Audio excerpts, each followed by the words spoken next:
오늘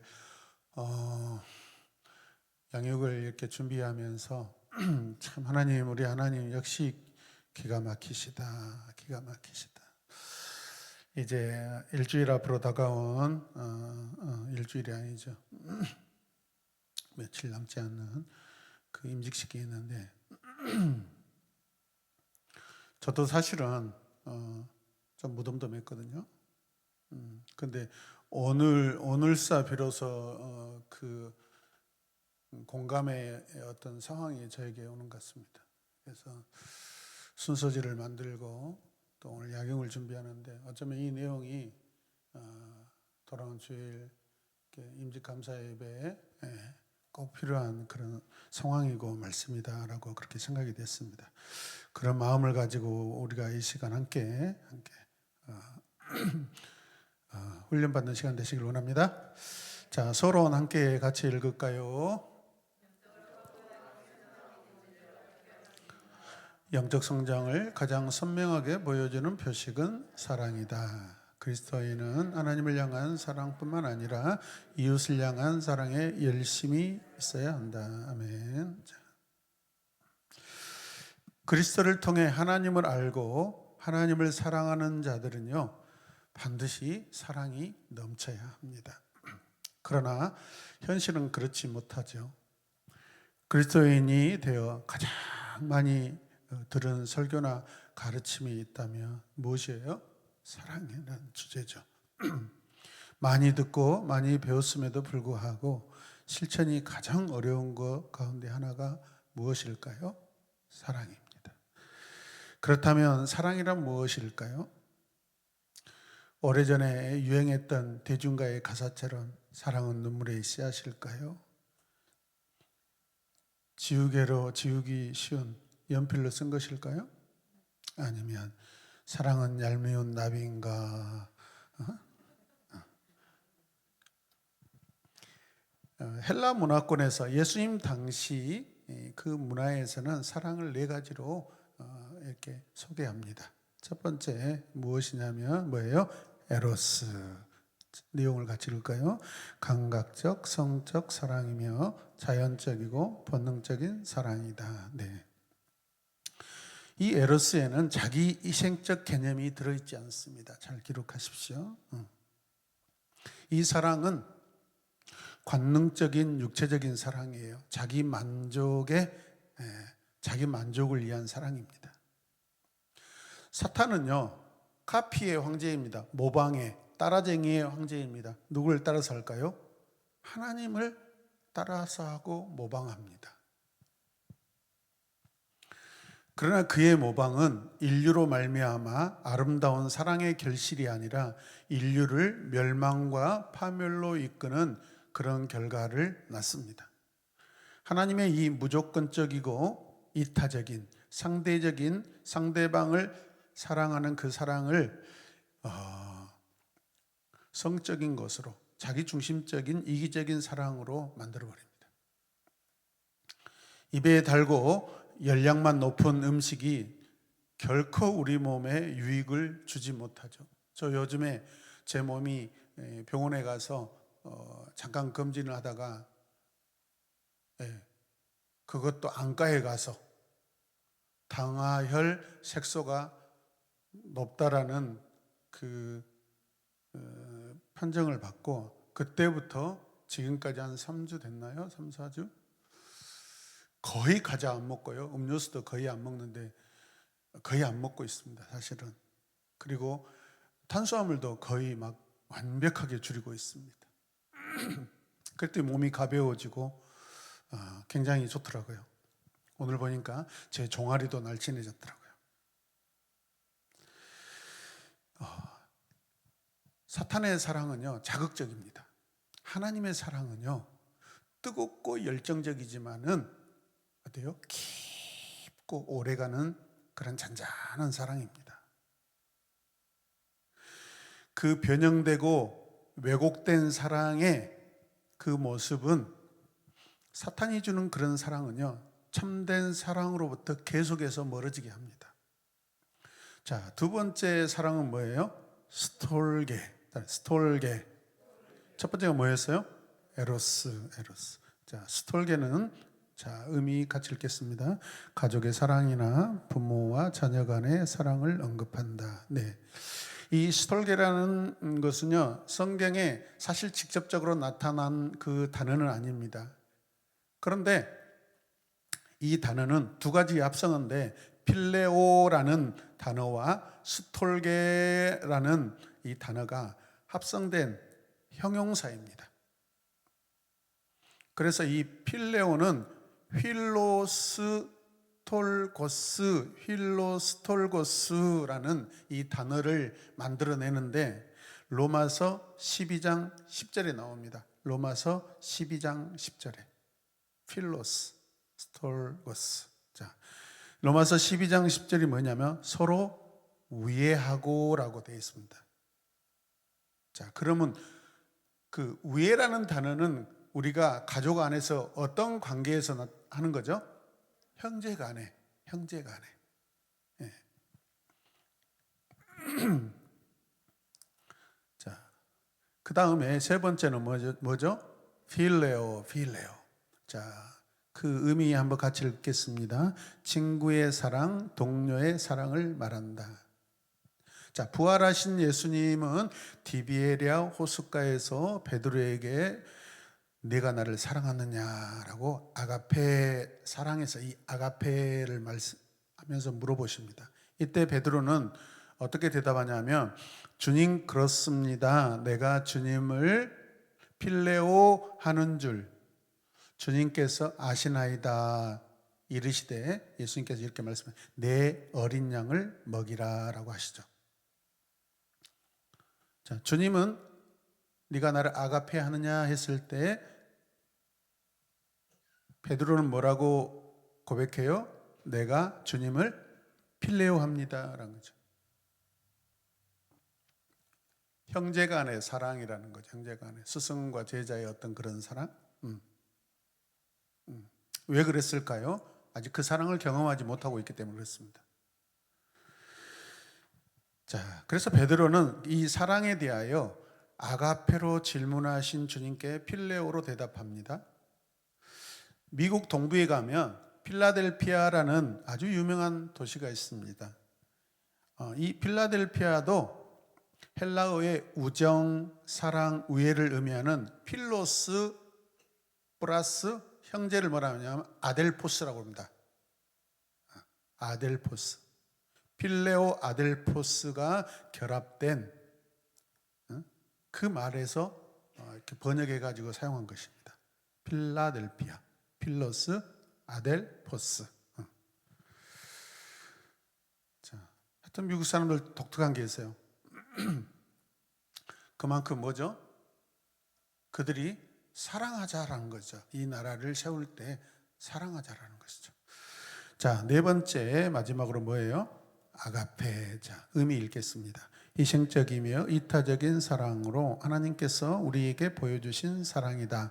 상대방의 최상을 구하는 사랑이다. 예. 좀 메가더 목사님이 하신 말씀일까요?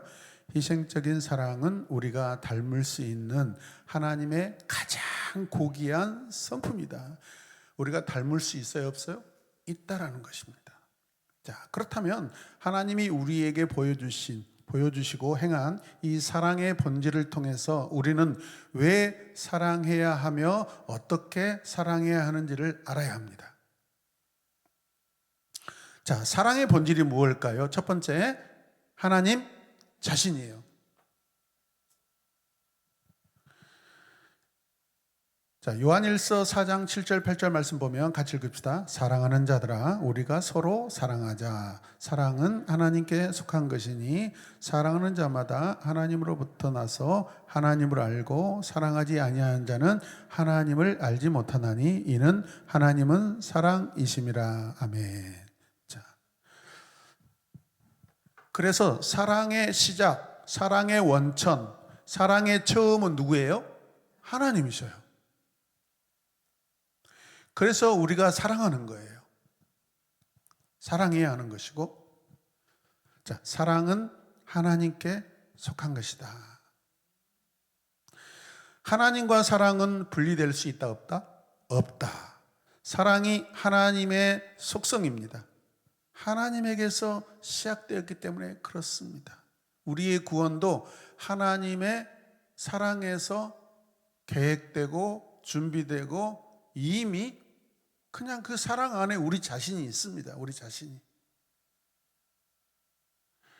사랑의 이 온전한 모습은 하나님에게서만 우리가 발견할 수 있다는 것을 꼭 기억하시길 바랍니다. 세상에서 떠도는 사랑은 사랑이 진정한 사랑이 아니에요, 여러분. 변형된 사랑, 변질된 사랑, 유사 사랑, 그죠? 자, B 읽겠습니다. 사랑은 하나님 자신의 성품이다. 성품이다. 그래서 요한일서 4장 8절 뭐래요? 하나님은 사랑이심이라. 하나님은 사랑이심이라. 그분의 모양을 말하는 게 아닙니다. 그분의 인격, 성품, 심성, 이 모든 것들을 말하는 것입니다. 자, 크게 두 번째로, 자, 하나님의 사랑이 뭐예요? 하나님의 실행이라는 것이죠. 실행. 하나님의 움직임은 다 사랑이에요. 아멘입니까? 하나님의 결단, 하나님의 결정, 하나님의 계획, 모든 것들은 다 뭐라고요? 사랑이라는 거죠. 그래서 하나님의 사랑은 독생자를 세상에 보내시는 어디에서 나타나죠? 계획 속에 나타났다라는 것입니다. 하나님의 사랑이 우리에게 이렇게 나타난 바 되었으니 어떻게 나타나요? 하나님이 자기의 독생자를 세상에 보내셨다. 이게 하나님의 사랑이 나타난 거예요. 그것으로 말미암아 우리를 살리려 하심이라. 이거는 뭐예요? 사랑의 목적이고 결과겠죠.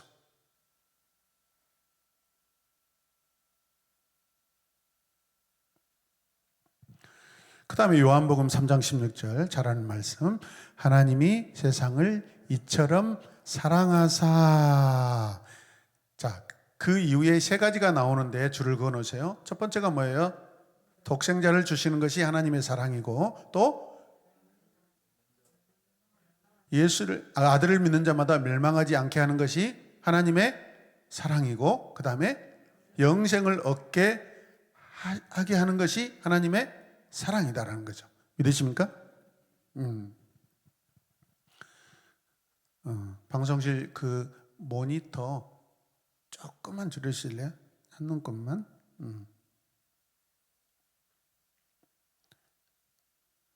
자, B로 가겠습니다. 하나님의 사랑은 그 아들을 통해 우리 죄를 대속하기 위한 목적에서 나타났다. 결과는 항상 목적과 계획에서 나타나죠. 믿으십니까? 자, 요한일서 4장 10절 읽겠습니다. 사랑력이 있으니 우리가 하나님을 사랑한 것이 아니요 하나님이 우리를 사랑하사 우리 죄를 속하기 위하여 화목제물로 그 아들을 보내셨습니다. 아멘. 그 다음에 C 가겠습니다. 세 번째, 하나님의 사랑은 그리스도의 죽음을 통해 우리에게 확증되었다. 믿으십니까? 로마서 5장 8절 읽겠습니다. 우리가 아직 죄인 되었을 때 그리스도께서 우리를 위하여 죽으심으로 하나님께서 우리에 대한 자기의 사랑을 확증하셨느니라. 네, 이게 무슨 말이에요? 그리스도께서 우리를 위하여 죽으시는 것이 하나님께서 우리에 대한 사랑, 그 사랑을 나타낸 거라는 거죠. 그 증거, 하나님의 사랑의 증거가 그리스도께서 우리를 위하여 죽으신 것입니다. 자, 존 파이퍼 목사님, 자, 이렇게 말씀하시는데 같이 읽겠습니다. 갈보리를 오르신 예수님의 발걸음은 그 걸음마다 나는 너를 사랑한다라는 뜻이었다. 아멘. 아멘, 아멘.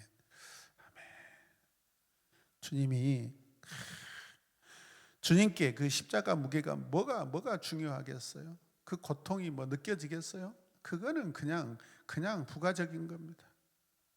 넘어지고 일어서고 걸어가시고 올라갈 때마다 내가 너를 사랑한다, 내가 너를 사랑한다, 내가 너를 사랑한다.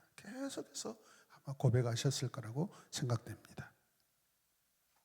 자, 그래서 하나님의 사랑은 어떤 것이다? 희생적이다. 잠깐만요. 세 번째 앞서갔네. 자, 하나님 자신을 주시는 것이 하나님 사랑이다라는 거죠. 자, 하나님 자신이 뭘까요? 자기 아들이에요. 여러분 다 이곳에 부모님들이 앉아 계신데 여러분 자신이 누구예요? 여러분을 대변하고 여러분을 나타내고 여러분을 대신하는 게 뭐예요? 직업이에요? 아닙니다. 여러분이 낳은 자식이에요. 남편도 아니에요. 그냥 여러분이 낳은 자식이 여러분 자신 자체예요. 믿으십니까? 자기 아들을 아끼지 아니하시고 우리 모든 사람을 위하여 내주시니까 어찌 그 아들과 함께 모든 것을 우리에게 주시지 아니하겠느냐. 로마서 8장 32절 말씀이죠. 자, 이것에서 보면 하나님의 사랑은 뭐다? 희생적이다. 자, 오스왈드 챔버스 목사님이 하신 말씀 읽겠습니다. 사랑에는 이기심이 들어갈 자리가 없다.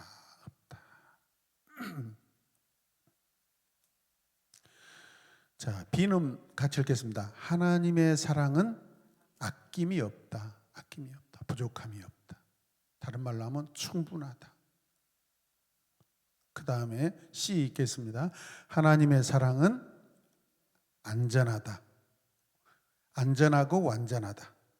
자, 로마서 8장 38절에서 39절 읽겠습니다. 내가 확신하노니 사망이나 생명이나 천사들이나 권세자들이나 현재일이나 장래일이나 능력이나 높음이나 깊음이나 다른 어떤 피조물이라도 우리를 우리 주 그리스도 예수 안에 있는 하나님의 사랑에서 끊을 수 없다라는 것을 C에서 한번 힌트 얻어서 다른 말로 하면 하나님의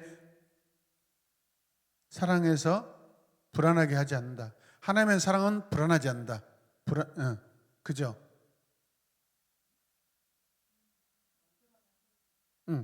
하나님의 사랑은 불안전하지 않다. 하나님의 사랑은 위험하지 않다. 반대로 하나님의 사랑은 안전하다. 우리는 이게 안전하다 그죠? 오늘 상당히 생소한 고백인데 평소에 우리는 뭐 하죠? 이것을 우리는 그 약간 구어체로 보호하신다라고 그렇게 이야기하시잖아요. 이해되시죠? 여러분 많이 쓰셔야 잘 가르칠 수 있어요. 기록한 것만이 역사에 남습니다. 머리에 남고 자꾸 우리가 되새길 수 있습니다. 여러분의 기억을 믿지 마시길 바랍니다. 자, D 읽겠습니다. 그래서 하나님의 사랑은 영원하다. 자, 에레미야 31장 3절 읽겠습니다. 옛적에 여호와께서 나에게 나타나사 내가 영원한 사랑으로 너를 사랑하기에 인자함으로 너를 이끌었다 하였노라. 어떤 사랑이에요? 중간에 영원한 사랑으로. 자, 고린도전서 13장 8절 읽겠습니다. 사랑은 언제까지나 떨어지지 아니하되 애언도 패하고 방언도 고치고 지식도 패하리라. 사랑은 언제까지나 영원토록 분리되지 않는다. 자, 고린도전서 13장 4절에서 8절에 나타난 사랑의 본질. 자, 말씀으로 읽겠습니다. 사랑은 오래 참고 사랑은 온유하며 시기하지 아니하며 사랑은 자랑하지 아니하며 교만하지 아니하며 무례히 행하지 아니하며 악한 것을 생각하지 아니하며 불의를 기뻐하지 아니하며 진리와 함께 기뻐하고 모든 것을 참으며 모든 것을 믿으며 모든 것을 바라며 모든 것을 견디느니라. 사랑은 언제까지나 떨어지지 아니하되 네, 사랑은 영원하되. 그렇죠. 여러분, 애언, 방언, 지식이 뭐예요? 이거는 하나님에 대한 확신을 주는 것들이죠. 본질이 아니고 하나님을 알게 하는 도구들입니다. 본질은 뭐예요? 사랑입니다. 자, 그 밑에 그 말씀을 풀어놓은 거 같이 읽겠습니다.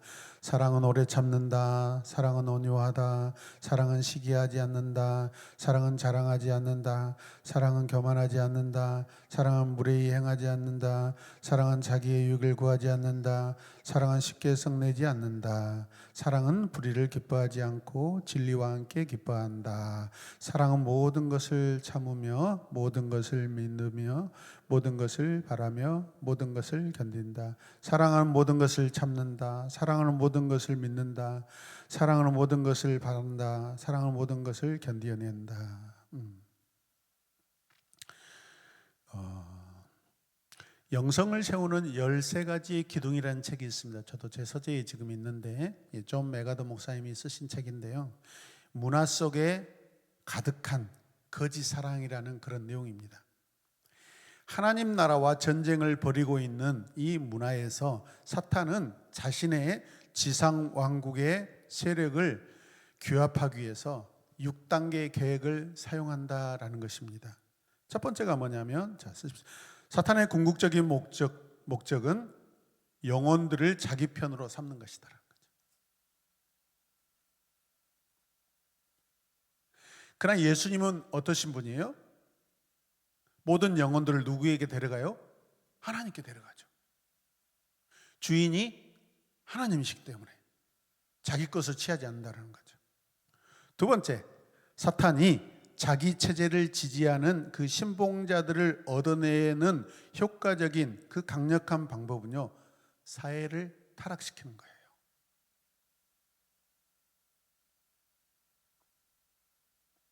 사회가 점점점 타락하는 것은 하나님과 멀어지는 것입니다.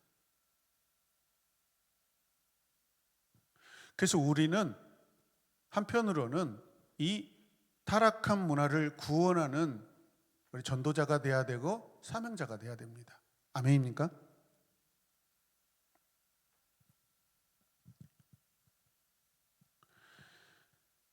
세 번째는 날마다 희생적인 사항을 배울 수 있는 근본적인 문화 매체인 무엇인지 아세요? 가정이에요. 가정은 우리의 근본적인 문화, 하나님의 문화가 가장 잘 드러나는 것이 가정입니다. 그 가정을 파멸시키는 것입니다. 사탄이 하는 거예요. 네 번째, 사탄은 결혼을 파탄시켜서 가정을 파괴한다는 거죠.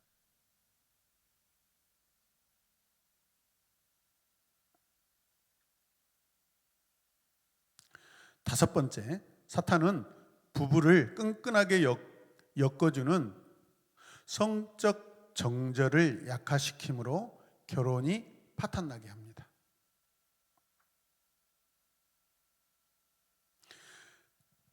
거룩한 부부 생활을 하지 못하게 만듭니다. 여러분, 건강하고 거룩한 부부 관계는 필수입니다.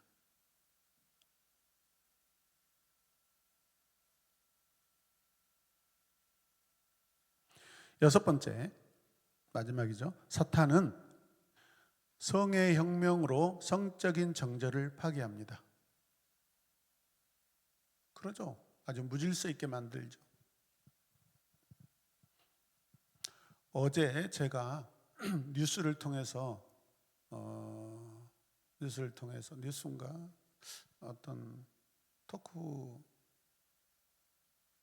어떤 순서를 봤는데 우리나라 여자들이 성적인 경험하는 나이가 13살이래요. 지금 이 시대가 13살. 그 13살이면 지금 몇 학년이죠? 초등학교 6학년.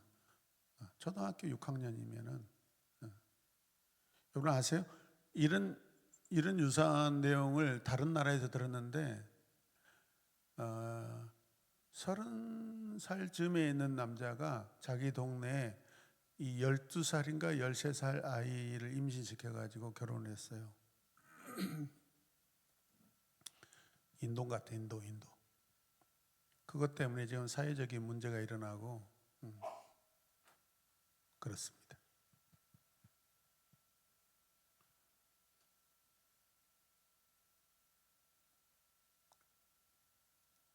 가능성이 있다라는 거예요, 여러분.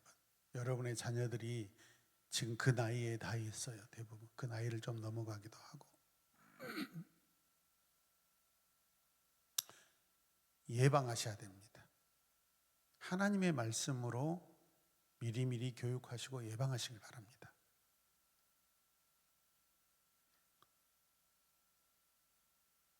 몇 년 전에 우리 교회 다니는 어떤 초등학생이 남자친구를 사귄다고 해서 엄청 제가 혼낸 적이 있습니다.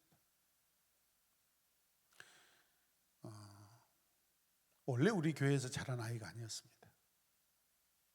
우리 교회에서 원래 저에게 양육받는 아이들은 그래도 어느 정도 관계의 질서를 가지고 있어요. 자기 중심의 하나님의 질서를 어느 정도 가지고 있는데 다른 교회 다니다가 이제 우리 교회를 오게 됐는데 그 학생의 태도나 모습을 보면 위험하게 느껴졌어요. 굉장히 위험하게 느껴졌어요. 그리고 그때 당시에 벌써 한 3, 4년 전에 초등학교 5, 6학년들 남자애들이 여자친구가 생기면 그 고립된 장소로 아이들을 데려간다고 들었어요. 남자애들 3명, 4명이. 거기에서 뭐 성추행을 한다든가 이런 것들을 한다고 제가 들었거든요. 근데 걔는 남자친구를 사귀고 싶어 하더라고요. 그래서 제가 그랬어요. 너 조심해라. 너 남자친구 사귄다는 게 무슨 뜻인지 알아? 그 남자애들이 너를 데리고 사람들이 없고 어른들이 없는 지역으로 장소로 너를 데려가려고 하는 거야. 지금이 그런 시기야. 엉엉 울더라고요. 억울해서 울어요. 받아들이지 못하겠다는 것이죠.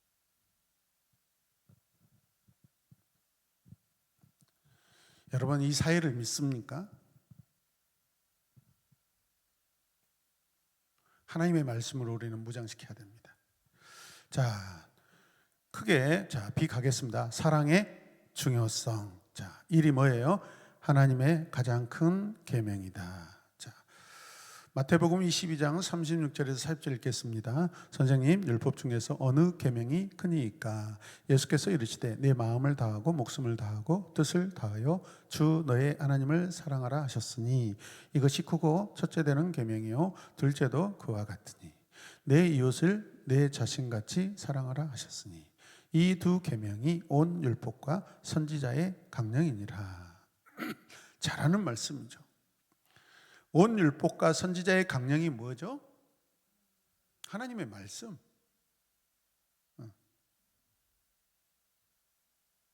구약의 하나님이 이스라엘 백성들에게 주신 성경이고 율법이고 규례고 법도를 말하는 것입니다. 하나님의 모든 말씀을 말하는 거죠. 주신 율법을 통해 선지자를 통해서 말씀하신 모든 하나님의 모든 말씀을 말하는 것입니다. 자, 이해되시죠? 자, 중요 표시 같이 읽을까요? 그리스도인의 우선순위는 하나님을 사랑하고 이웃을 사랑하는 것이다. 결코 나를 사랑한다는 말이 없습니다. 자, 우리 인생에 대한 하나님의 해법이 무엇이냐면 사랑이라는 한 단어예요. 우리 인생의 모든 해결의 법칙, 해결의 방법이 뭐라고요? 사랑이라고요. 하나님의 사랑. 우리는 하나님을 사랑하는 것이 최우선입니다. 우리는 하나님을 사랑함으로 하나님의 사랑을 배우고 배운 그 사랑으로 다른 사람을 사랑하게 됩니다. 또 우리는요, 하나님의 사랑의 바이러스에 감염되어야 합니다. 은유적인 표현입니다. 하나님의 사랑의 바이러스에 우리가 감염돼야 한다. 우리를 죽이는 것이 아닌 영원히 살리는 것이기 때문에 그렇습니다. 그리고 우리는 사람을 영원히 살리는 사랑, 이 사랑 바이러스로 다른 사람을 계속해서 감염시켜야 돼요. 그게 뭐 복음 전도겠죠. 진리의 전도겠죠. 자, 브레넌 매닝이라는 분이 쓰신 글을 함께 읽겠습니다. 하나님에 대한 우리의 사랑의 진정한 척도는 우리의 사랑입니다. 이웃에 대한 우리의 사랑이라는 거죠.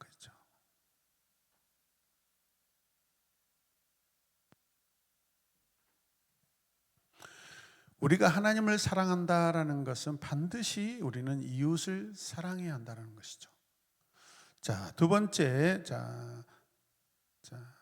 사랑이 무엇입니까? 예수님의 명령이라는 것이죠.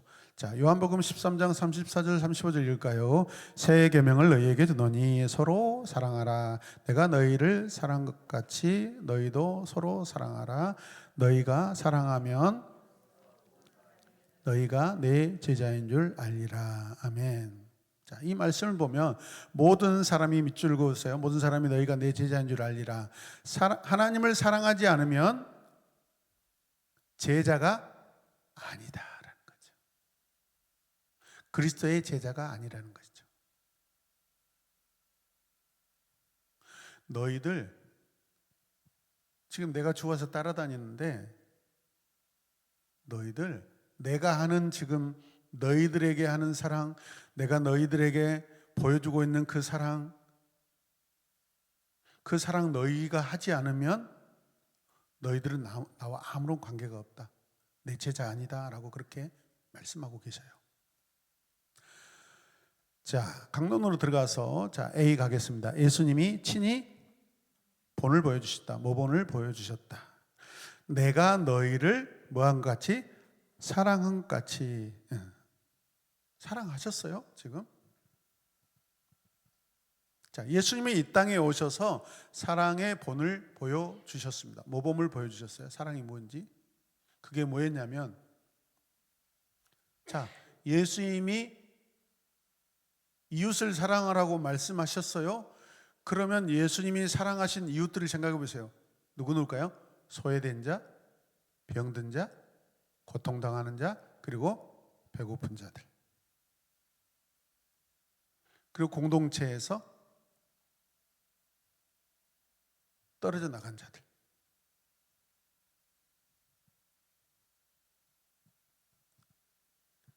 자, 우리가 먼저 사랑해야 될 자가 누구예요? 이 사회에서 우리 양산동, 번천동, 건국동, 우리가 사는 모든 지역 안에서 누구를 먼저 찾아가야 돼요? 소외된 자, 병든 자, 고통당한 자, 배고픈 자. 그런데요, 제가 초대형교회 메가처치에 있었잖아요. 근데 그분들의 가르치는 전도의 방법은 우리하고 생각이 달라요. 어떤 전도를 가르친 줄 아세요? 어느 지역, 어느 기관에 탑 리더를 붙잡아야 된다. 그러면 그 리더가 예를 들어서 군수, 시장, 도지사를 전도해야 한다는 거예요. 그럼 그 도지사가 자기 직원들을 영향력을 가지고 데리고 온다는 거예요. 이거는 한때 논란이었던 이 고질원주의자들입니다. 이게 나중에 어떻게 변질이 되냐면 우리 돈 많이 벌어야 돼. 우리가 잘 살아야 돼. 우리가 잘 살아야지 저 사람들이 이야, 전도자가 저렇게 집이 2채 있고 3채 있고 4채, 예수 믿으면 저렇게 부자가 되는구나 라는 그런 물질 만능주의로 가버립니다, 여러분.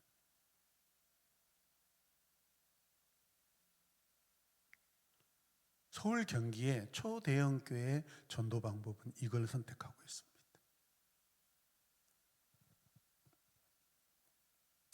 그래서 그 교회 안에는요, 지역에 유지될 영향력 있는 행정, 법정 다 높은 사람들이 옵니다.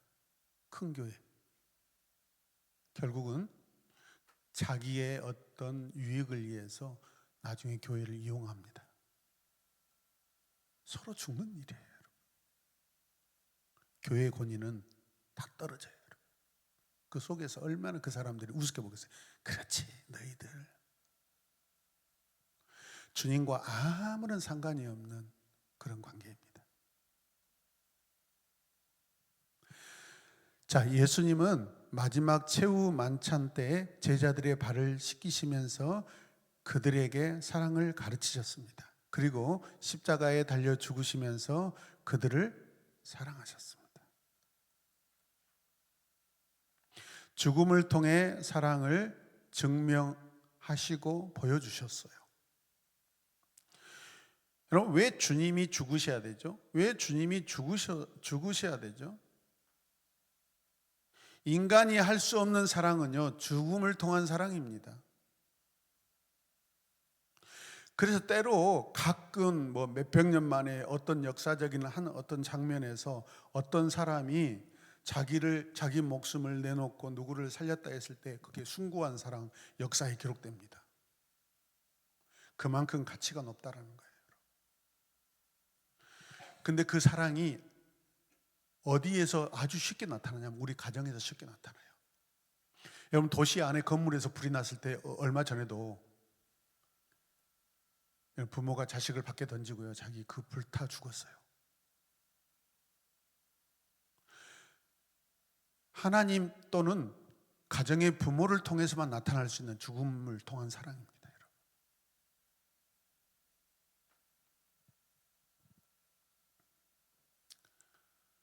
이런 거 고민하면 그냥 미치겠어요. 마치 영화의 장면처럼 길을 가다가 절벽에서 우리 딸이 딱 떨어졌단 말이야. 손을 잡았어. 내 팔이 빠질 것 같아. 내가 고통스럽고 내 손을 놓을 것인가 붙잡을 것인가, 올리고 내가 떨어질 것인가. 저는 지금도 그게 고민이 돼요.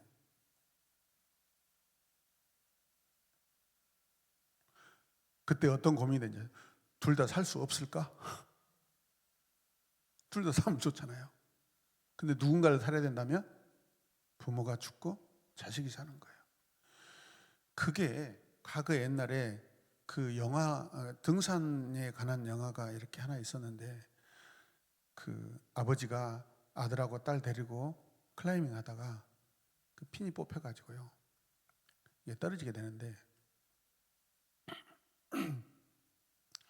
아버지가 거꾸로 밑으로 떨어지고 아들과 딸이 위에서 매달려 있습니다. 이제 무게 중량 때문에 이제 그 핀이, 고정핀이 빠질까봐 결국에는 어떻게 하죠? 아버지가 몸에 감겨가지고 아무것도 할 수 없어요. 근데 딸인가 아들에게 칼을 꺼내가지고 밧줄을 자러 합니다. 근데 딸인가 아들이 결국은 자릅니다. 왠 줄 아세요? 아버지가 사정을 했거든요. 제발 아빠를 사랑한다면 이 줄을 잘라주라. 아빠 떨어져 죽고 자식 둘이는 삽니다. 그게 전도 축제하면은 우리가 쉽게 보는 그런 이 영상입니다. 인간이 할 수 없는 사랑은 죽음을 통한 사랑이에요, 여러분. 자, B 같이 읽겠습니다. 제자의 표식으로 주셨다. 너희가 사랑하면 이로써 모든 사람이 너희가 내 제자인 줄 알리라. 너희가 사랑하지 않으면 모든 사람이 너희가 내 제자인 줄 모른다라는 것입니다. 예수님은 교회의 공동체가 사랑의 굶주려 있는 사람들의 필요를 채워줄 수 있는 곳임을 가르치셨습니다. 그래서 왜 기적을 일으키셨어요? 하나님의 아들심을 보여주는과 동시에 여러분, 제자들에게 이런 사역을, 이런 마음, 이런 관계를 맺고 살아가는 것입니다.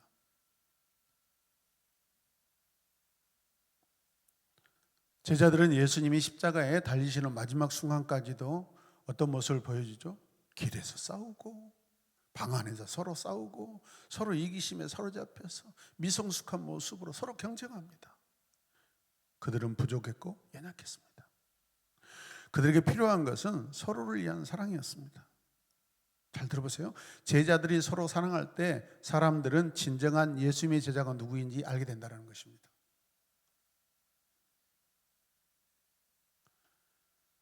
우리 가지고 있는 돈으로요, 누구든지 다 어떻게 해줄 수 있습니다. 그러나 그것은 한 일부분의 어떤 사랑과 섬김이지 모든 사랑은 우리 죽음을 통해서만 가능합니다. 우리 그리스도인들에게 사랑은요, 마치 상표와도 같습니다. 옷, 가방, 신발, 상표를 보고 그 제품을 우리가 알 수 있잖아요. 사랑은요, 우리가 누구인지 우리의 가치를 보여주는 믿음의 상표, 영적 상표입니다. 그래서 우리 교회의 이미지, 교회 상표도 이렇게 새롭게 더 발전시키고 성숙시키는 것이 저는 좋다고 생각합니다. 저는 그래서요, 제 방에 악막 커튼을 해놨는데 왠 줄 아세요? 제가 늦게까지 이렇게 사역을 준비하니까. 근데 그게 없으면 빛이 저 바로 뒤에 아파트에 이렇게 보여지거든요. 굉장히 불편하거든요. 사실은 서로 생활에 침해가 될까 봐. 사실은 교회 이사 온 지 불과 한 달도 안 돼가지고 사실이 민원이 들어왔습니다.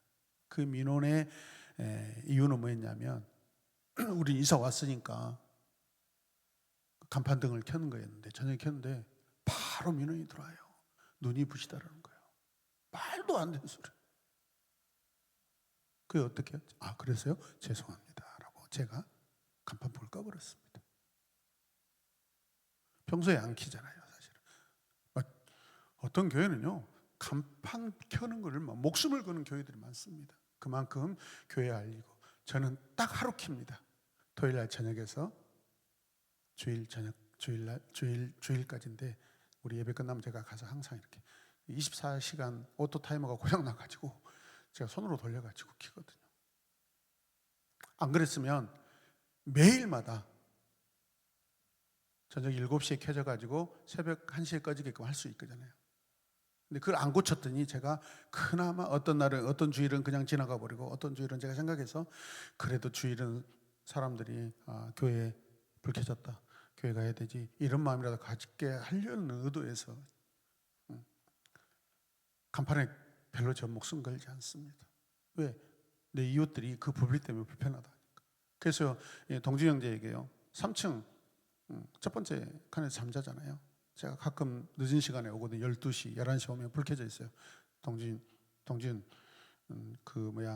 커튼전 내리고 그 다음에 항상 방마다 그 전구 하나짜리가 있고 전체에 이렇게 그 등이 있잖아요. 기아이면 하나 켜고 이렇게 저녁 늦은 시간에는 좀 하다가 이렇게 해라, 이렇게 항상 이야기합니다. 제가 올 때마다 불 켜져 있으면. 우리는 우리 이웃들을 생각하지 않을 수가 없습니다. 사실은.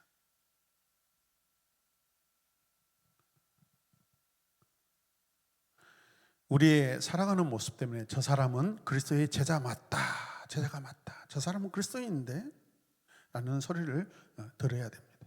그런데 현실은 그렇지 않죠. 그리스도인은 우리가 오히려 세상 사람들에게 막 사랑을 구걸하고 삽니다.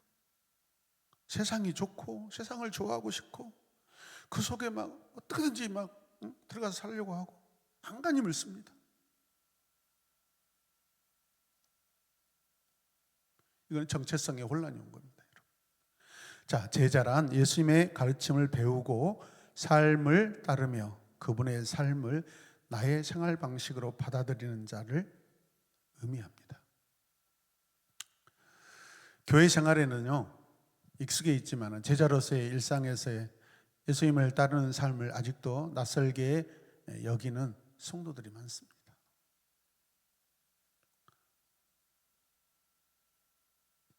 저 요즘에 진짜 제 성격 때문에 많이 후회하고 삽니다. 제 자신을 안타깝게 생각하고 살고. 삶의 말씀을 적용하지 못하는 그 약점을 우리는 계속해서 노출하고 드러내고 있다는 것을 우리 자신을 한번 생각해 봤으면 좋겠습니다. 여러분, 내가 보여주는 메시지는 무엇인가라고 써보십시오. 지금 내가 보여주는 메시지는 무엇인가? 시기, 질투, 싸움 아닌가?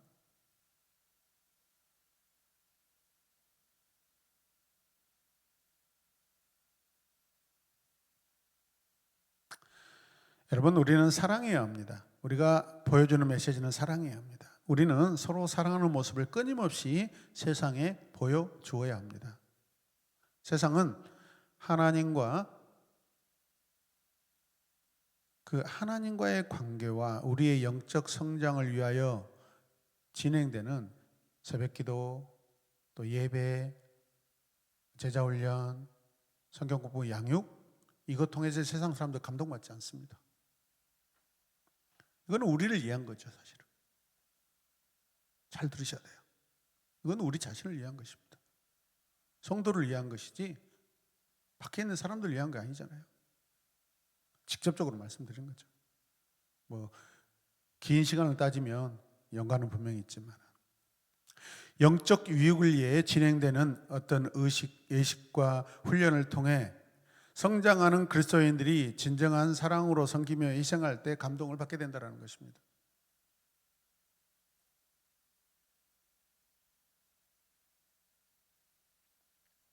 사랑은요, 감동을 낳고 감동은 변화를 가져오게 된다는 것을 기억했으면 좋겠습니다. 자, 토마스 왓슨 목사님이 하신 말씀 같이 읽겠습니다. 믿음은 보이지 않는 것을 다룬다. 그러나 하나님은 보이지 않는 사랑을 싫어하신다. 토마스 왓슨 목사님은 아주 전 세계적으로 우리 기독교 문화 안에서 제자도라는 책을 쓰신 분인데, 마이클 콜린스 목사님과 토마스 왓슨 목사님 쓰신 제자도가 아마 지금까지 가장 유명한 것 같아요. 자, C 같이 읽을까요? 서로를 향한 우리의 책입니다. 자, 사랑이 뭐예요? 서로를 향한 우리의 책입니다. 자, 요한일서 4장 11절 읽을까요? 사랑하는 자들아, 하나님이 이같이 우리를 사랑하셨은즉 우리도 서로 사랑하는 것이 마땅하도다. 자, 함께 읽고 함께 같이 공감하시게요. 자, 세 번째는 뭐예요? 사랑은 성령의 열매라는 거죠. 갈라디아서 5장 22절 23절 읽겠습니다. 오직 성령의 열매는 사랑과 희락과 화평과 오래 참음과 자비와 양성과 충성과 온유와 절제니 이 같은 것을 금지할 법이 없느니라. 자, 네 번째 크게 4번 가겠습니다. 예수님의 성품을 담게 한다라는 거죠. 사랑은. 자, 사랑의 장이라고 할 수 있는 고린도전서 13장. 자, 예수님의 성품이 잘 나와 있습니다. 다 예수님의 성품입니다. 예수님이 이 땅에 계실 때 인류에게 보여주신 그 아가페 사랑의 구체적인 모습이 고린도전서 13장 사랑장에 다 나와 있습니다. 바울은 주님의 몸된 교회의 모든 성도가 이러한 주님의 사랑을 본받기를 간절히 원해서 이 말씀을 기록했다고 봅니다. 자, 고린도전서 13장 4절에서 7절 말씀 읽겠습니다. 사랑은 오래 참고 사랑은 온유하며 시기하지 아니하며 사랑은 자랑하지 아니하며 교만하지 아니하며 무례히 행하지 아니하며 자기의 유익을 구하지 아니하며 성내지 아니하며 악한 것을 생각하지 아니하며 불의를 기뻐하지 아니하며 진리와 함께 기뻐하고 모든 것을 참으며 모든 것을 믿으며 모든 것을 바라며 모든 것을 견디느니라. 아멘.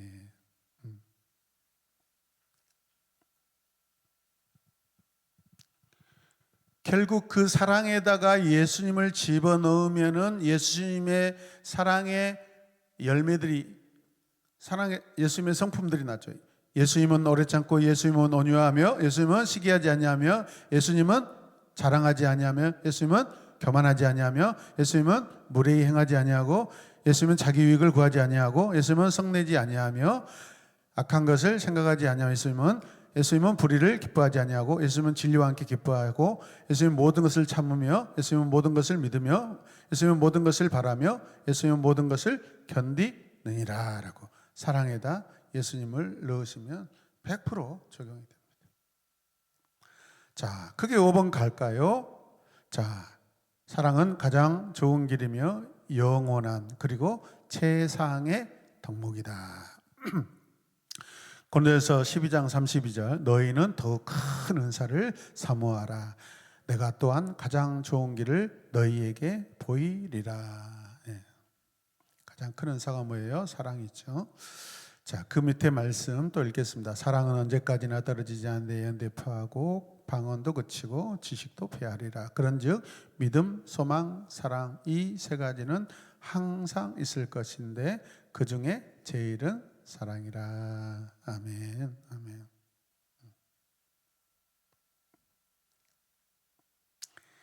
예, 갑자기 생각나는 그런 마음인데, 여러분 영원한 하나님 나라, 우리가 쉽게 생각하는 천국에 가서 하나님과 함께 있는데 뭘 바라는 것이 있을까요? 없죠. 뭘 믿어야 될 것이 있을까요? 뭐만 있겠어요? 있다면 하나님 사랑합니다. 하나님 사랑합니다. 그게 영광으로 나타나고 기쁨으로 나타나고 그렇겠지. 자, C 사랑의 방법 함께 읽을까요? 예수님의 이 사랑을, 아가페 사랑을 서로 사랑하라는 새 계명 속에서 새로운 목표와 기준과 방법을 보여주셨다. 주님이 보여주신 사랑과 우리가 서로의 관계 속에서 보여줘야 하는 사랑은 어떤 사랑인가? 여러분, 새 계명이 뭐예요? 예수님을 통해서 다시 갱신되고 새롭게 해석되어진 구약의 하나님의 말씀입니다.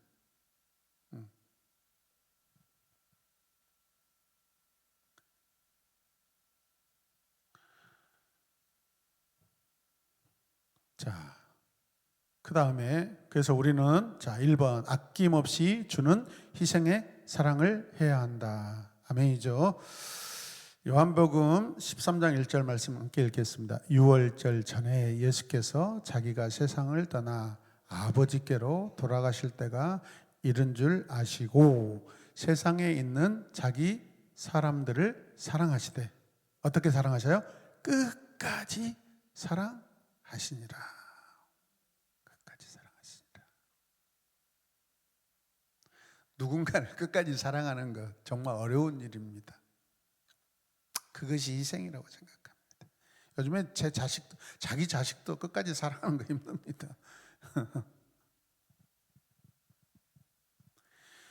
거기 중요한 점 같이 읽을까요? 끝까지는 시간이 아니라 범위를 가리키는 헬라어 표현으로 최대한으로 사랑한다는 말이다. 잘 기억해 놓으시길 바랍니다.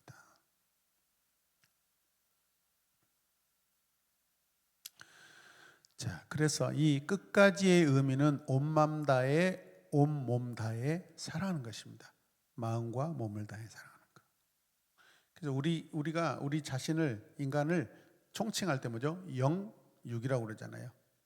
영육, 영혼과 육체.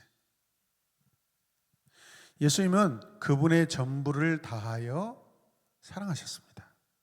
그리고 무엇보다도 자기 목숨까지 내놓으시며 사랑하셨습니다. 이것은 우리가 순교자가 되라는 육체의 생명을 버리면서 주님과 같이 죽어야 한다라는 그런 뜻이 아닙니다. 우리의 태도와 우리의 행동, 이걸 통해서 사람들의 궁극적인 필요를 채우기 위해 기꺼이 자기를 희생하는 것을 의미합니다. 그래서 저는 이걸 관계 사랑이라고 저는 이렇게 한 번 더 이렇게 칭하고 싶습니다. 관계 사랑. 사랑은 반드시 관계가 있어야 됩니다. 사랑은 반드시 관계가 있습니다. 하나님께 사랑의 관계 대상이 누굽니까? 우리죠, 우리. 예수님도 마찬가지죠. 우리였죠. 우리도 진정한 사랑의 관계의 대상이 누구예요? 하나님과 예수님이죠. 성령님이고. 자, 그래서 사랑은 다른 사람의 필요를 어떻게 채워준다고요? 희생적으로 채워준다라는 것이죠. 자, 사랑은 자신만을 위해 살던 사람이 시간이 나서 물질적인 여유가 생겨서 그것으로 적당히 베풀며 사는 것을 의미하지 않습니다. 그것은 참 사랑이 아니죠. 사랑은 자기 희생을 통해 남보다 남을 더 생각하는 것입니다. 자기 희생을 통해 우리를 사랑하신 주님은 자기 유익, 자존심, 자신의 위치를 생각하지 않으셨어요. 우리를 사랑하시기 위해 모든 것을 내려놓으셨습니다. 몸과 마음으로 내려놓으셨어요. 우리는 사랑하는 사람과 친밀한 관계를 발전시켜 나갈 때 손해볼 것을 생각하지 않죠, 여러분. 오히려 사랑하는 사람을 위해 자신이 좋아하지 않지만 함께 가지고, 좋아하지 않는 음식 함께 먹어주며 아낌없이 선물도 줍니다. 기꺼이 시간을 쏟아붓습니다. 아까워지 않습니다. 참 사랑은 자기 손해를 감수하며 상대방의 유익을 추구합니다. 자기를 희생합니다. 사랑하는 사람을 위해 아무것도 아끼지 않습니다. 부모의 사랑도 마찬가지입니다. 부모는 자녀를 위해 희생합니다. 자녀가 최고의 삶을 살아가도록 도와주기 위해 모든 수단과 모든 방법, 모든 자원을 다 공급해 줍니다. 결코 인색하거나 아끼지 않습니다. 부모는 자녀를 양육하며 결코 계산하지 않습니다.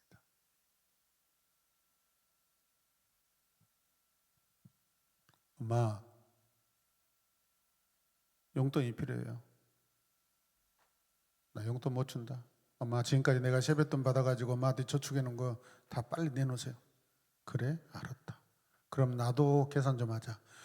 너 태어나면서 지금까지 내가 길러준 거 다 돈으로 계산해서 나한테 다 갖다 주라.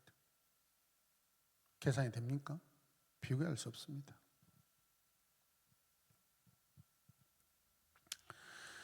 여러분, 할머니, 할아버지들이 손주들을 굉장히 아낌없이 사랑하죠.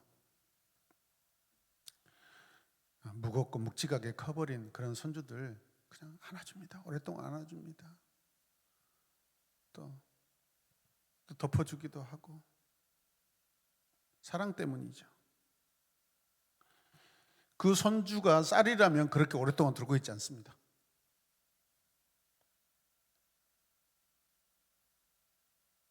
힘들어서 오래 버티지도 못해요.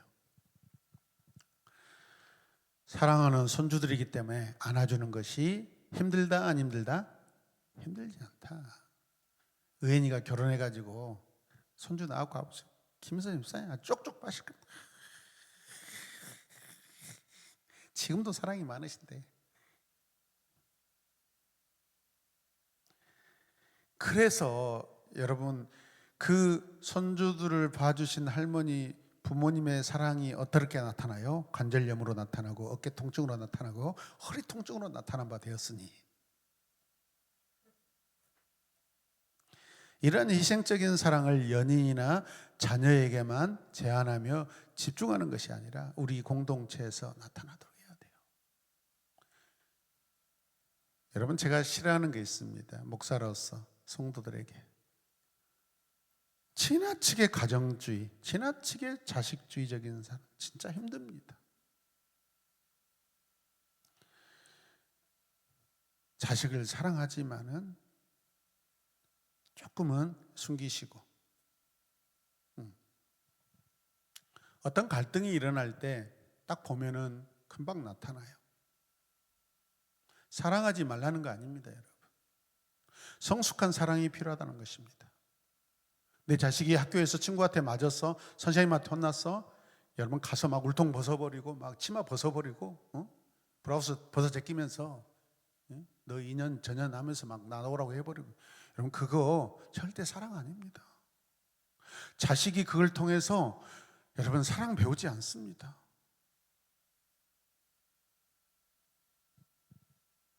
요즘 부모들이 그렇습니다. 젊은 부부들이 여러분들은 아니고, 그걸 우리는 부모님이 자식을 위한 사랑이라고 말하지 않습니다. 우리는 어떻게 해야 돼요? 선생님도 그럴 만한 상황이 됐겠지. 기도하고 잘 이겨내자. 학교 찾아가지 마십시오. 선생님 찾아가지 마십시오. 요즘 선생님들을요, 권위가 떨어져가지고 엄청 힘듭니다. 군대도 마찬가지입니다.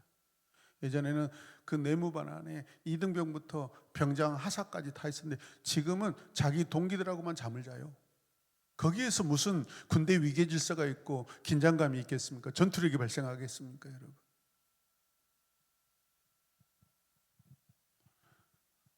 물론 라떼는 말이죠.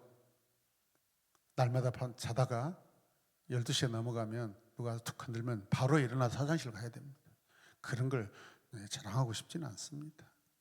그런데 여러분, 그 긴장과 어떤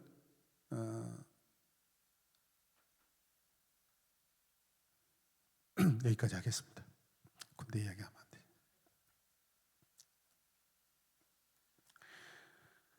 여러분, 사랑하기 때문에 결혼한 부부들도 종종 다툽니다. 사랑하기 때문에, 사랑의 이유입니다, 사실은.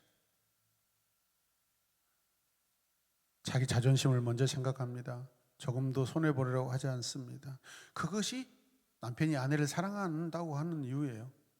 아내도 남편을 사랑한다는 이유예요. 상대방보다 자신이 더 옳다는 것을 증명하며 자존심을 구기지 않으려고 막 우겨댑니다. 사랑한다라는 이유예요, 그게. 자기 중심적인 이기심이나 내 시간과 물질과 자존심을 먼저 챙긴다면 그 결과 다툼과 분열이에요. 교회 공동체도 마찬가지입니다. 사실 우리 교회 공동체는 지금 편가르기도 거의 없고 관계 갈등도 다른 교회에 비해서 없다라고 제가 생각하고 있습니다. 굉장히 성숙하고 모범적인 그런 현재의 분위기고 또 여러분들의 신앙의 모습들이라고 저는 생각하고 있습니다. 모든 관계에서요, 희생의 사랑이 필요하다. 좀 적어보실래요? 모든 관계에서 희생의 사랑이 필요하다. 그것이 주님께서 원하시는 사랑입니다. 우리가 서로 아낌없이 희생하는 사랑의 모습을 본다면 세상은 우리가 예수님의 제자라는 사실을 알게 된다는 것입니다. 자, 두 번째, 2번 같이 읽을까요? 기꺼이 섬기는 겸손의 사랑을 해야 한다는 거죠. 자, 요한복음 13장 4절에서 5절일까요?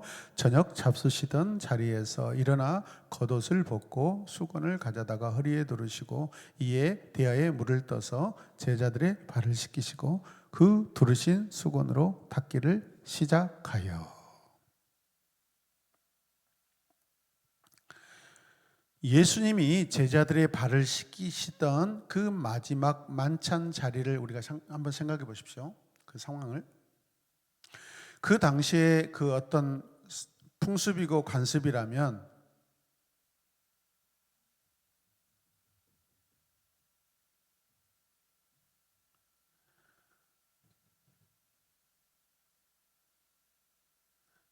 그 스승과 제자들이 서로가요, 그 방바닥에 서로 비스듬하게 누워 있습니다.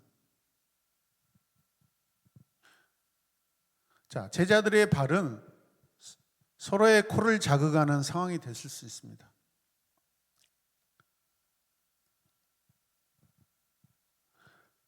상위에 음식이 놓여 있을지라도 순간적으로 식욕을 잃어버릴 수 있는 그런 제자들의 발에서 냄새가 날 수 있어요. 그런 냄새. 자, 이때 발을 씻기시는 일은요, 집안에서 가장 낮은 종의 역할입니다. 이 발을 씻기는 것은 주인이 밖에서 돌아왔을 때 하는 행동입니다. 결코 스승이나 어른들이 하는 행위가 아닙니다. 주로 종들이 주인이나 손님들의 발을 씻기죠. 여러분, 발 그 자체는 우리 신체 중에서 그렇게 아름답지 않는 그런 위치이고 또 그런 모습입니다. 우리가 우리 신체 다 소중하다고 생각하지만 실상은 그렇지 않죠. 차별하고 있죠. 하루 종일 걸어 다니며 더러워진 발은요, 결코 매력적일 수가 없습니다. 발에는 25만 개의 땀샘이 있고요, 매일 0.55리터의 땀을 분비하. 좀 기록하십시오. 써먹으시려면. 발에는 물집, 티는 발 뒤꿈치 갈라진. 저도 오늘 아침에 발 뒤꿈치 막 이렇게 막 각질 제거기로 막 했더니 막 가루가 아주 굉장히 미숫가루 같은 게 막 쫙쫙 떨어지더라고요. 발가락 염증, 무좀, 뼈루지, 사마귀, 각종 지저분한 질병들이 자주 생깁니다. 이러한 질병들은요, 기회를 엿보며 언제든지 발에 자리를 잡으려고 합니다. 한편으로는 우리가 더럽다고 생각하고 혐오스럽게 생각하죠. 여러분, 이 발은 종일 하루 종일 캄캄한 신발 속에서 사망의 음침한 골짜기 안에 갇힌 채 어디인지 알 수 없는 곳으로 믿음을 가지고 갑니다. 주인을 따라서. 발에서 가장 많은 냄새를 맡은 사람으로 알려진 한 여성이 있는데 닥터 스콜스라는 사람인데요. 발 보호 제품을 연구하며 무려 5,600가지 냄새를 맡았다고 합니다.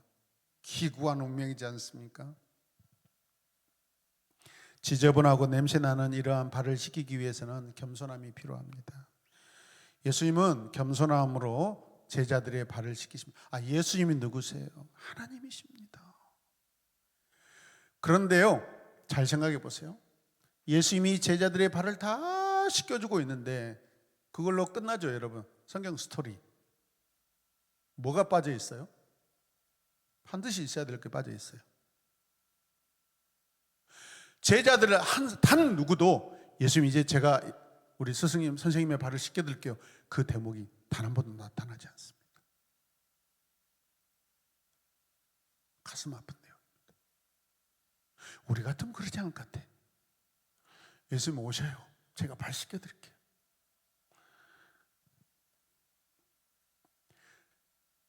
그만큼 지금 제자들 마음 안에 주님과의 어떤 주님께 대한 주님과의 관계가 온전하지 않다는 뜻입니다. 주님을 잘 모르고 있어요. 아니, 그동안에 기적도 많이 일으키고 바다에서 막 제자들이 주님이시다, 나를 떠나소서, 나는 죄인입니다, 그런 고백했지 않습니까? 하나님의 아들이라고 고백한 지 얼마 됐다고. 근데 그 하나님의 아들이 자기 발을 씻어주는데 제자 한 명 누구라도 단 한 사람도 주님, 선생님, 이제 제가 발을 씻겨드리겠습니다, 그렇게 말하고 나선 사람이 한 명도 있다 없다? 없어요.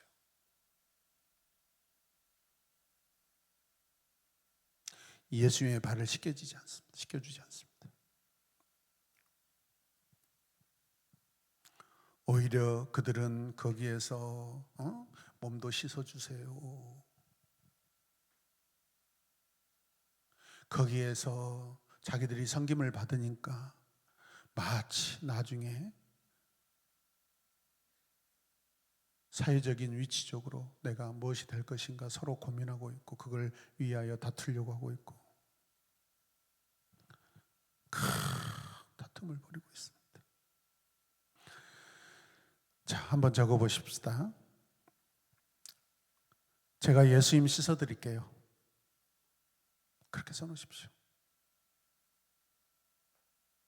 근데 예수님 어디 계셔요? 예수님, 우리가 씻어드릴 예수님, 씻어드리고 싶은 예수님 안 계셔요 지금. 그러나 우리가 누구를 씻으면 예수님을 씻어드린 것과 똑같아요?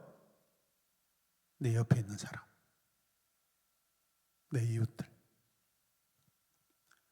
또 적어보십시오. 우리 중 과연 누가 예수님 다음인가?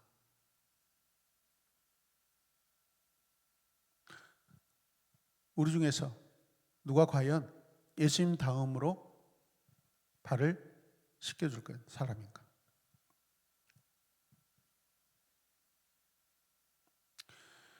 제자들은 버티고 있고 예수님은 종의 역할을 하기 위해 허리를 굽히고 제자들의 발을 씻기십니다.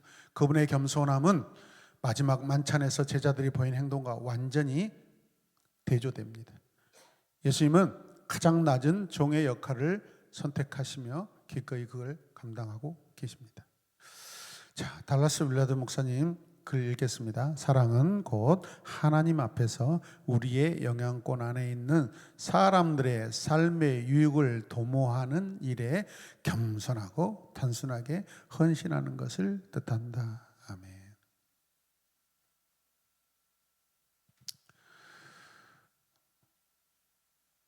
예수님은 어떤 분이세요? 사도 바울은 예수님의 그 위대한 겸손에 대하여 다음과 같이 이렇게 고백하는데, 빌립보서 우리가 잘 아는 말씀, 빌립보서 2장 6절에서 8절. 빌립보서 2장 6절 8절.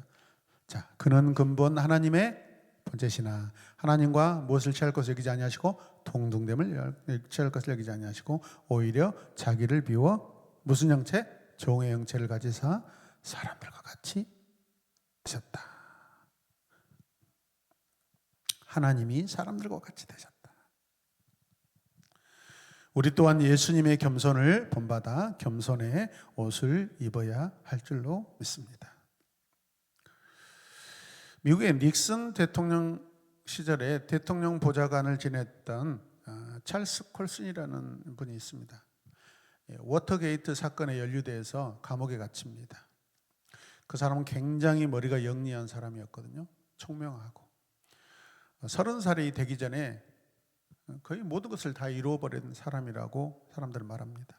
그래서 그것으로 인해 교만이 하늘을 찌르던 어느 날 이 워터게이트 사건의 결과로 감옥에 갇히게 됩니다.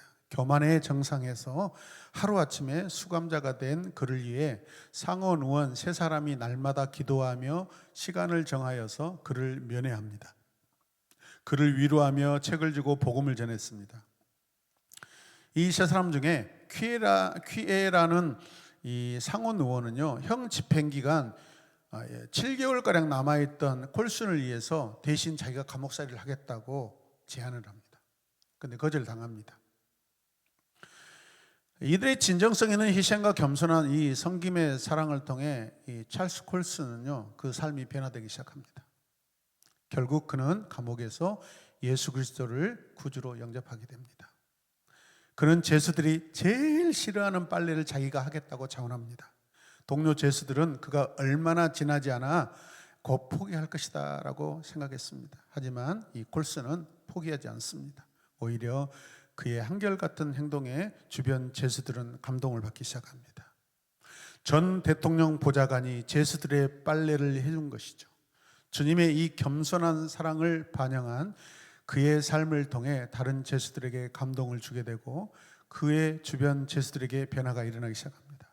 콜슨은 출소 후에 교도소 선교회, 프리슨 펠로십이라는 선교단체를 만들기 시작합니다. 그리고 그리스도의 사랑을 전합니다. 그는 종교계의 노벨상이라고 불리는 템플턴상을 받습니다. 우리 주님은 자존심이나 지위 같은 것을 생각하지 않으셨습니다. 믿으십니까?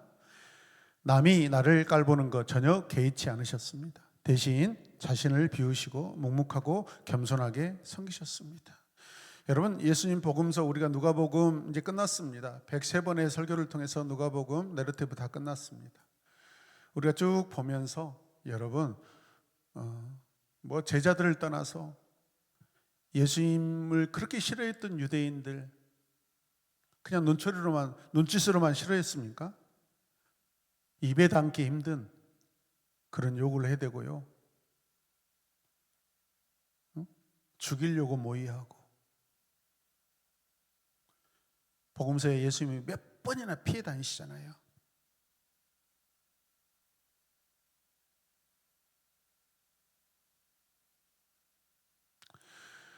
주님은 겸손의 사랑으로 섬기셨습니다.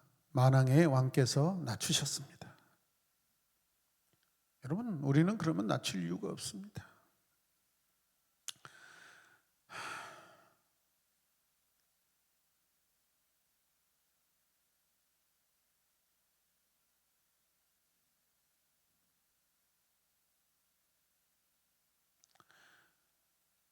사실 오늘 임직감사 예배 순서지 만들다가 이 양육을 준비하는 시간들이 촉박했습니다. 참 하고 있는데 순서지 만드는 이 그 폼을 이렇게 하고 순서 감사 예배 어떤 진행의 한 순간들을 한 부분을 이렇게 아내와 상의하다가 약간의 갈등이 있었습니다. 이거 빨리 해야 되고, 저는 한번 잡으면 끝까지 해야 되거든요. 양육 준비도 해야 되고.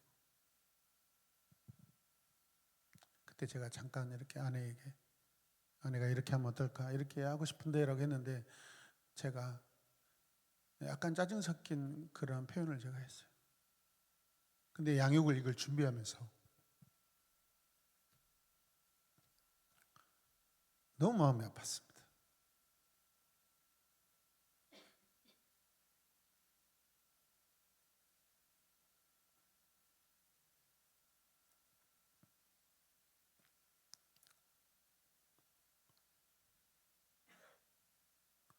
그 하나도 들어주지 못하고, 그 상황을 그렇게 이해하지 못하고, 그 이해하지 못하고,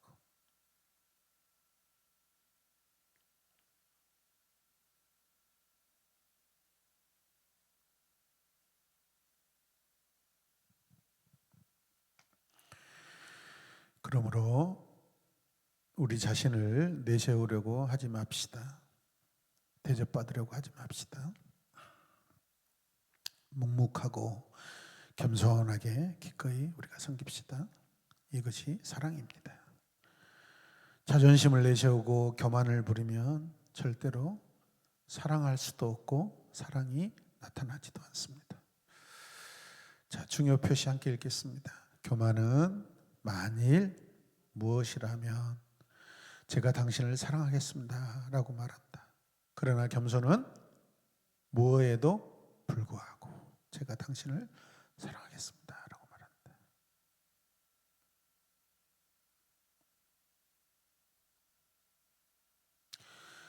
자, 크게 3번 읽겠습니다. 대상을 초월한 무조건적인 사랑을 해야 한다. 우리 인간의 사랑은 이기적이고 계산적이고 조건적이죠. 형편과 상황에 따라 쉽게 변하고 쉽게 포기합니다. 너무 얄팍합니다. 제 자신이 그렇더라고요. 조금만 비에 거슬리거나 기분이 상하면 금방 사랑이 식고 쉽게 사랑의 대상에게서 돌아섭니다.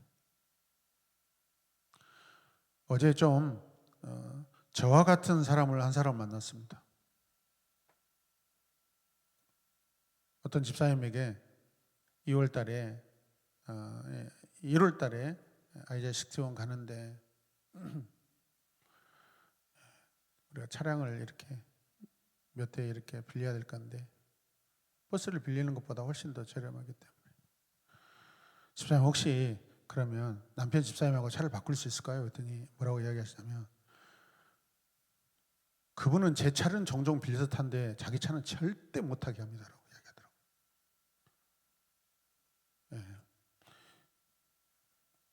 실명을 거론하지 않겠습니다. 아니 웃으려고 하는 이야기인데 제가 지금 눈물을 조금 흘리고 있어서 진심으로 전해지는데 웃자고 하는 소리입니다.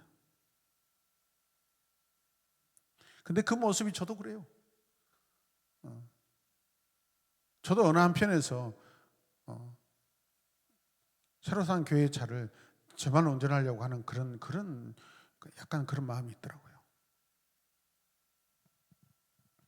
사실 가장 좋은 차를 아내가 탈 수 있도록 해줘야 되는데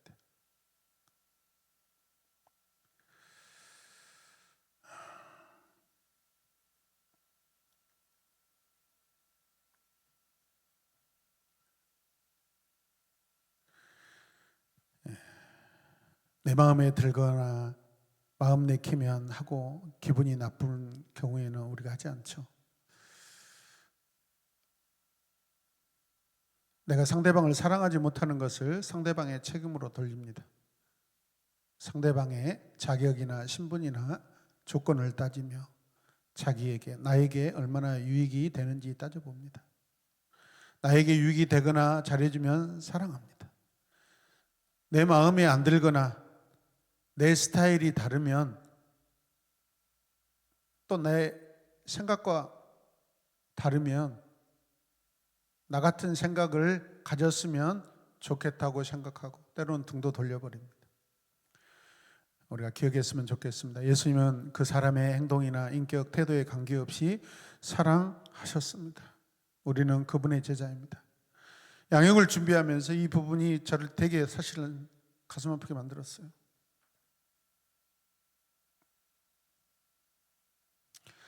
자, 중요 표시 함께 읽겠습니다. 사랑은 우리가 원하는 것을 얻기 위한 뇌물도 아니고 빚진 것을 갚기 위한 수단도 아니다. 사랑은 조건부가 아닌 무조건적이며 무조건적인 사랑은 신분과 자격을 가리지 않는다. 아멘.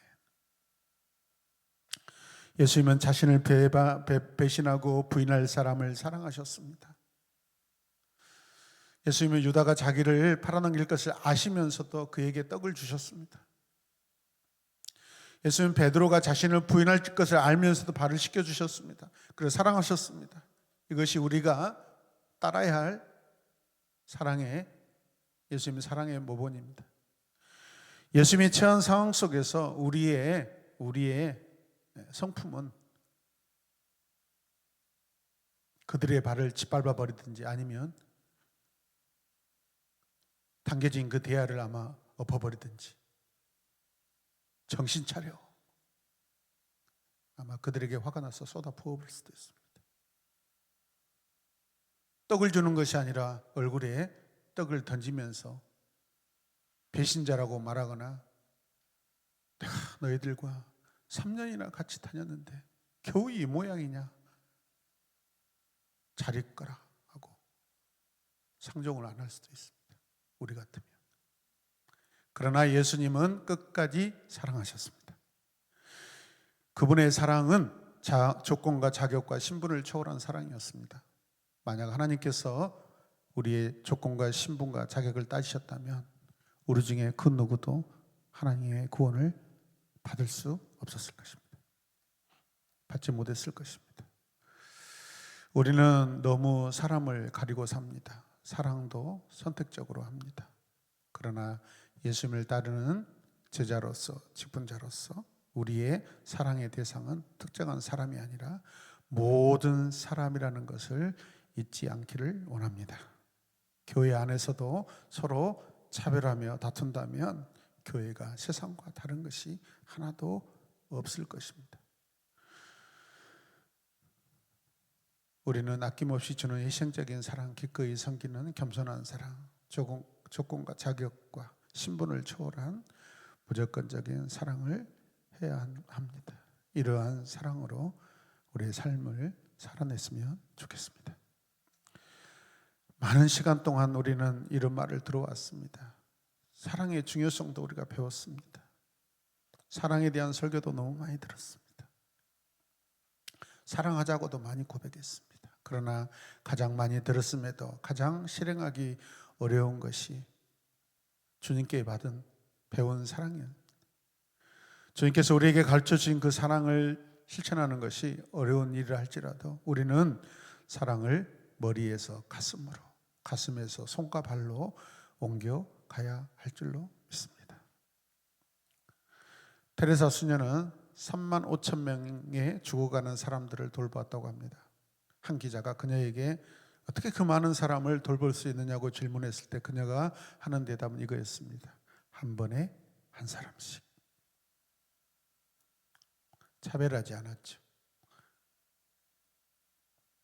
주님께서 가르치시고 보여주신 사랑의 실천으로 우리가 그리스도의 참 제자임을 증거할 뿐만 아니라 교회가 성김과 사랑의 현장이 되어서 세상의 유일한 소망임을 보여주어야 합니다. 자, 결론 가겠습니다. 자, 같이 갈까요? 주님이 우리를 사랑하신 대로 다른 사람을 사랑하는 것이다. 예수 그리스도를 통하여 확정된 하나님의 사랑은 느낌이나 관념, 특성 공부와 같은 것이 아니라 무조건적이고 희생적인 실천이다. 사랑은 행하는 것이다.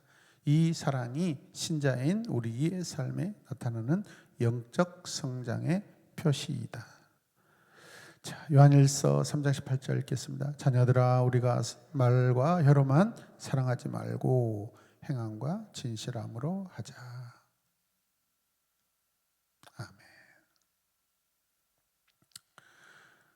아멘. 더 깊은 묵상 우리 함께 읽겠습니다.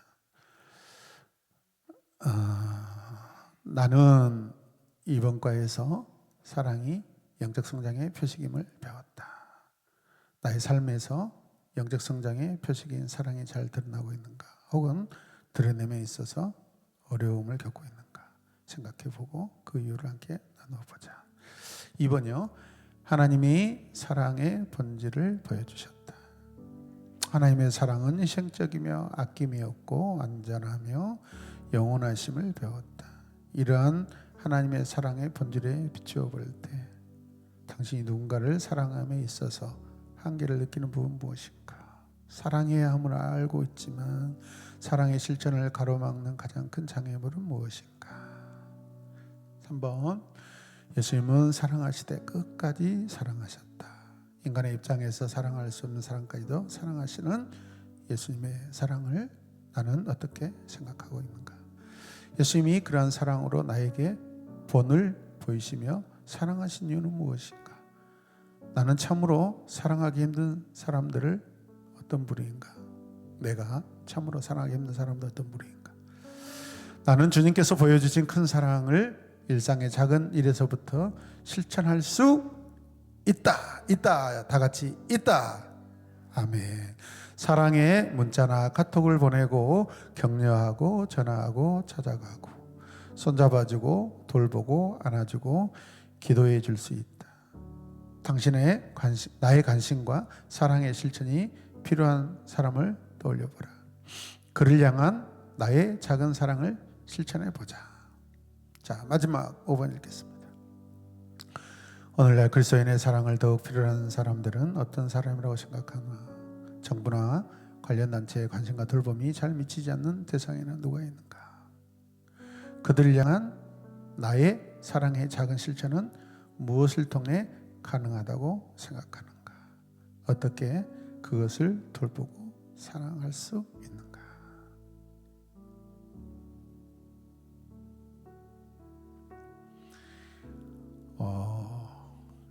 여러분들에게 제가 준비한 것이 있는데요. 거기에다가 여러분들이 결단의 마음을 가지고 다 읽으시고 결단의 하나님 앞에 약속의 지장을 찍으시길 바랍니다. 여러분들에게 뭐 대출하라, 돈 빌려오라 그런 거 아닙니다. 개인적으로 이렇게 나눠주고요. 그 다음에 또 저 테이블에 가면은 끝나고 가시면서 똑같은 내용이 그대로 있는데 저기는 이번 임직 11분의 이름이 다 써져 있습니다. 거기에 똑같이 여러분들이 결단에 지장을 찍으시길 바랍니다. 아멘이죠? 오늘 제가 양육을 준비하면서 제 마음에 나는 누구를 사랑하지 않고 있구나 라는 생각이 들었습니다.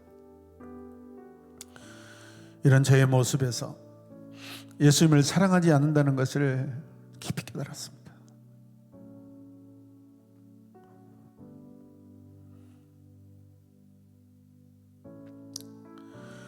제 마음이 저리고 아픕니다.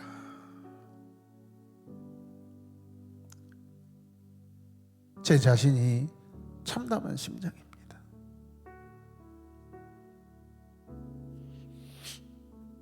그럼에도 예수님을 다시 사랑하고 싶고요. 예수님의 사람들을 사랑하고 싶습니다. 사랑해야겠다라고 다짐합니다.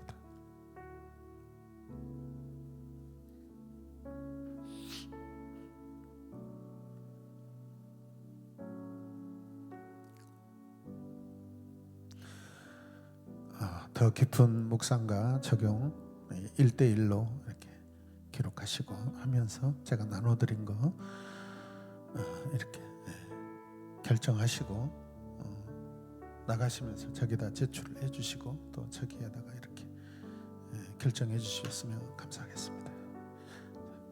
개인 적용하겠습니다.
임직 감사 예배, 일부 임직 감사 경건 예배가 있고요.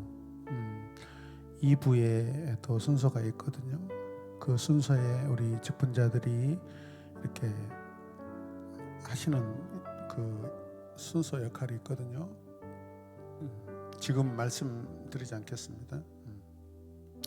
제가 주일날 말씀드릴 테니까 기도하시면서 잘 이렇게 참여해 주셨으면 감사하겠습니다.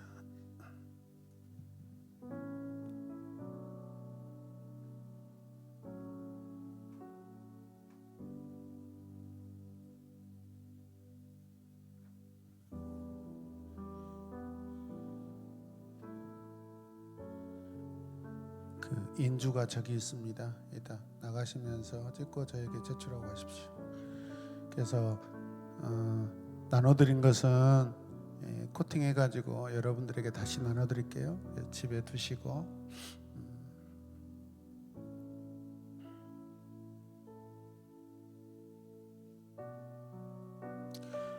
이걸 하는 이유는 저와 여러분이 변함없이 하나님을 사랑하고 싶어서입니다. 아멘이죠? 네.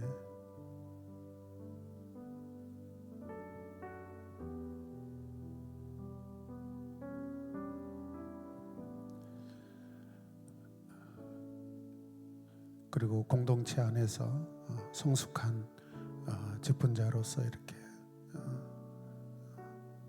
살아가고 싶다라는 그런 마음의 표현입니다.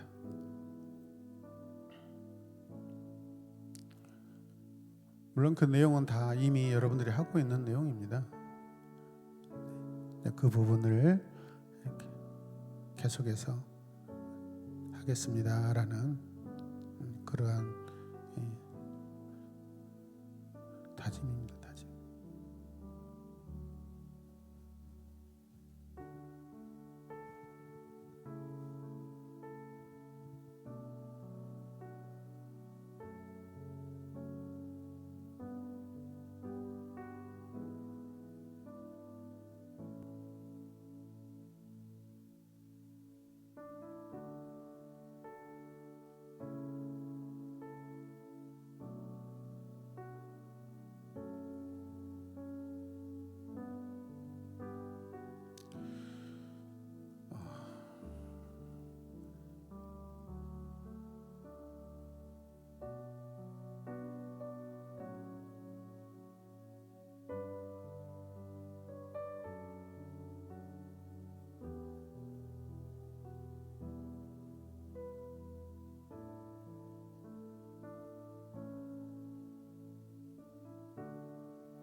오늘 제가 양육 준비하면서 제 페이스북에 안 올리려다가 사실은 이런 글을 좀 썼습니다. 추억으로 남기고 싶어서. 한번 들어보실래요?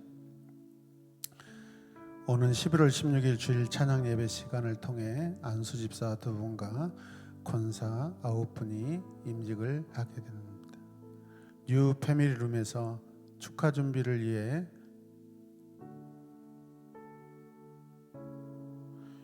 외부인 접근이 철저하게 통제되고 있다. 계엄을 준비하고 있는가? 어제도 권사 임직자가 접근하려다가 여지없이 쫓겨났다.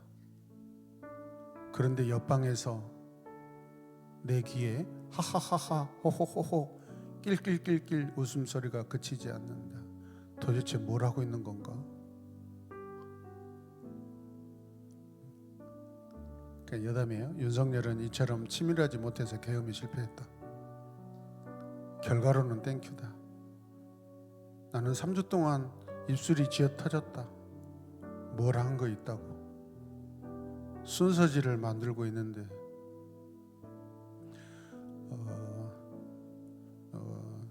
제 아내가 이번 임직받는 분들 위해서 그냥 일반 교회에 이렇게 일상적으로 하는 그런 임직식이 아니라 아주 즐겁고 재미있고 행복하고 또 감동 있는 예식을 이렇게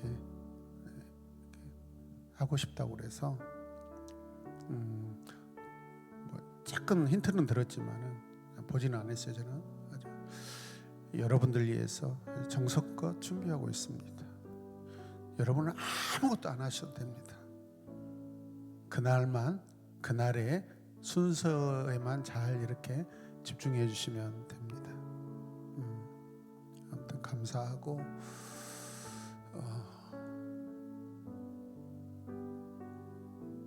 개인적으로 이렇게 하나님께 서로 우리 감사하면서 저는 임직에 대해서 그렇게 이렇게 매력을 느끼는 그런 목회자는 아닙니다. 왜냐하면 임직 이유가 더 중요하기 때문에 그렇습니다. 그런데 잘 세워진 임직은 하나님께 영광이고 큰 은혜입니다. 개인에게. 아멘이죠. 그런 임직이 됐으면 좋겠고요. 첫 임직이잖아요. 정말 많은 기도하시고 많은 감동으로 참여하시길 바랍니다. 그리고 여러분들을 축하해 주기 위해서 또 교회 안에서 장로님도 준비하셨고 안수집사님도 준비하시고 또 그날에 하여튼 여러모로 이렇게 감동적인 그런 예식과 축하 잔치가 되도록 기도 많이 해주시길 바랍니다. 아멘이죠. 자, 우리 이 시간 함께 기도하겠습니다.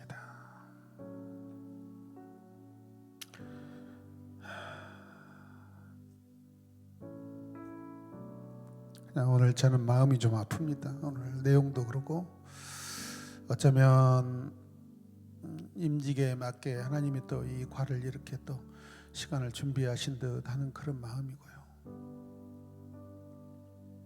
앞서서 말씀드렸는데 제가 예수님을 사랑한다는 거 말과 입으로만 사랑하고 정말 진심으로 사랑하지 않고 지금까지 있구나라고 많이 회개하고 깨닫고 있습니다. 저뿐만 아니라 앞에 계신 우리 모든 임직자들 또 함께 계시는 분들도 다시 한번 여러분이 나누었던 주일날 나누었던 예수님의 첫사랑을 이렇게 한번 생각하면서 이 시간 함께 기도하겠습니다. 우리 다 같이 주님의 이름 이렇게 간절하게 부르면서 기도하겠습니다. 주여 주여 주여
하나님 아버지, 우리가 주님의 몸된 공동체를 섬길 때 주님의 사랑으로 행하게 하여 주시옵소서. 다가오는 영광스러운 임직시기 또 임직감사 예배가 어떤 한 순서가 아니라 내 일생의 한 번뿐인 가장 영광스럽고 가장 감격스러운 그런 시간과 또 관계와 순간이 되게 하여 주시옵소서. 지금까지 우리는 사랑을 많이 배웠고 사랑한다고 하였으나 진정한 사랑을 잘하지 못하고 왔음을 오늘 말씀을 통해서 깨닫습니다. 오늘 우리 각 사람이 마음에 회개합니다. 다시 한번 우리를 깨우치시고 돌이키게 하시고 주님께서 우리 한 사람 한 사람에게, 나에게, 또 우리에게, 제자들에게 보여주시고 가르치셨던 그 참사랑을 하게 하여 주시옵소서. 바쁘다는 핑계로, 일상의 어떤 이유로 하나님 우리의 마음 놓치지 않게 하여 주시옵소서. 우리의 생각을 놓치지 않게 하여 주시옵소서. 가정에서 자녀들에게 주님께 받은 사랑, 그 사랑하게 하여 주시옵소서. 일상에서 주님의 사랑으로 살게 하여 주시옵소서. 교회 공동체에서 주님의 사랑으로 교회를 섬기고 제자들을 섬기고 성도들을 섬기고 또 세상 사람들을 주님의 사랑으로 사랑하고 섬기게 하여 주시옵소서. 감사드리며 예수님의 이름으로 기도드립니다. 아멘.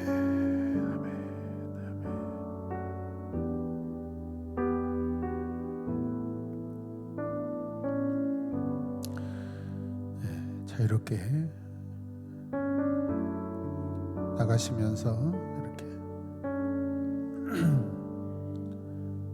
행하시길 바랍니다.